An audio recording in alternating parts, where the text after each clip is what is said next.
Hello, everyone. Welcome back to 5 by 5 with Sukirat, where you inspire yourself and others to live a happy, healthy, and a peaceful life. An employer's ability to retain employees is no longer an aspect of being a good place to work.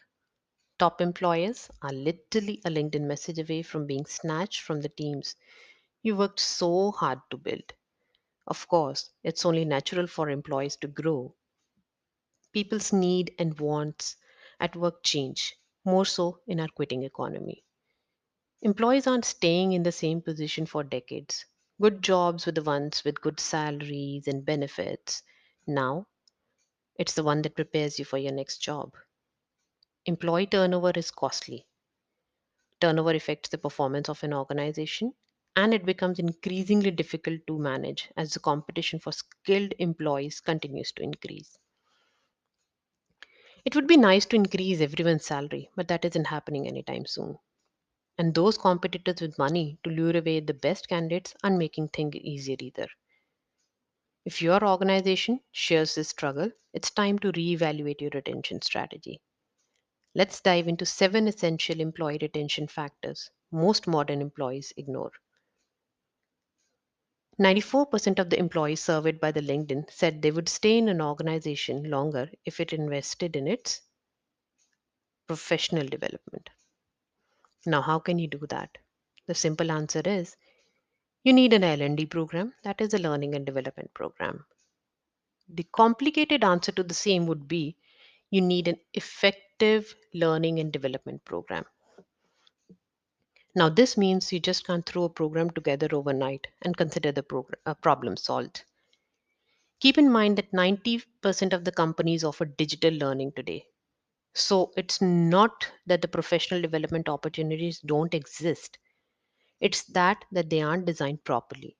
Just because you have identified the desire for learning and development within your company doesn't mean your workers will settle for anything. It's essential to understand how your employees prefer to learn and carefully design structured professional development opportunities around it. Clunky systems tempt employees to look outside the organization for more consumer friendly tools like Coursera, Audacity, and even YouTube, for that matter of sake. As a result, employees forget that the corporate solution exists or don't associate the companies with employee development initiatives at all. Understand the learning preferences of your employees as well. LinkedIn found 68% of the employees prefer to learn at work, while 58% prefer to learn at their own pace. It's data points like these that can help you make critical decisions, like which e learning tool to choose and how often to organize workshops. Another option is to provide tuition assistance. Your organization may not be equipped to offer in house trainings, but you can support your employees by subsidizing their education. This tuition can either be limited to specific courses and credentials that are valuable to your organization or unrestricted. You likely have heard about the expression people leave managers, not companies. Management affects how engaged employees are and therefore how likely they are to stay at your organization. Let's dig a little deeper now. What exactly does an employee like about their manager? There are obvious transgressions like playing favorites or making informal threats, but there are more subtle reasons an employee leaves their managers as well. They can range from feeling the lack of development opportunities to not feeling appreciated to feeling micromanaged. You don't have to be a mind reader to know the employee's true intent. You can figure that out that how an employee feels by just collecting the feedback regularly. For that matter of sake, an annual review is not enough. Great people leaders regularly collect feedback from their employees. Try to schedule monthly or bi weekly touch points with your employees. If possible, use an anonymous feedback tool to make people feel at ease as well. Make it clear that it's safe space for your people to share their honest opinion. Be mindful on how you react to the employees' feedback. This will determine whether they feel comfortable sharing the feedback moving forward or not. Now, this is your opportunity to focus on your efforts. If your employee feels that they aren't being appreciated, you can work on acknowledging their efforts.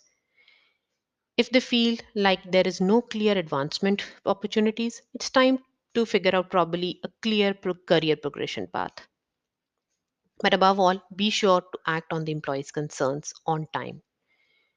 If you take too long, they may view it as a sign that their concerns are not your priority, and it's time to explore other career opportunities. Number three would be to create career advancement opportunities. Good employees want to advance in their career.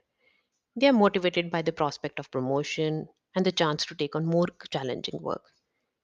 Employees who remain in the same role for an extended period are more likely to leave an organization. In fact, for over 10 months, an employee stays at the same position, their chances of quitting increase by 1%. For many companies, say, policies about frequency and nature of promotion, as well as other contributing factors, do impact whether they can offer promotion or not. Even if an employee deserves more responsibilities, their employer may not be able to provide it. Often, these circumstances aren't communicated to employees, or even if they are perceived as stall tactics merely. In response, the employees they start looking out for opportunities elsewhere. Don't make management the only ladder the employees can climb. There is a misconception in the business culture that people management is the only way to advance one's career.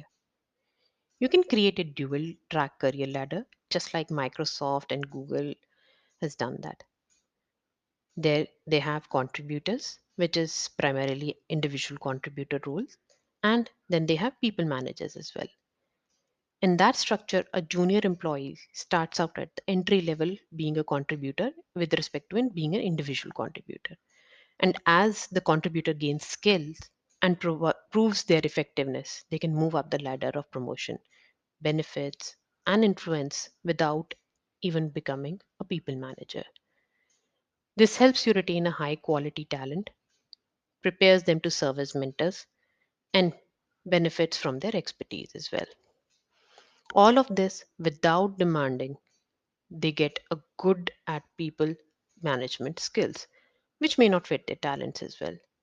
Of course, if you have a vacant manager position and employees have the necessary leadership and people management skills, don't wait simply because the employee isn't up for a promotion yet.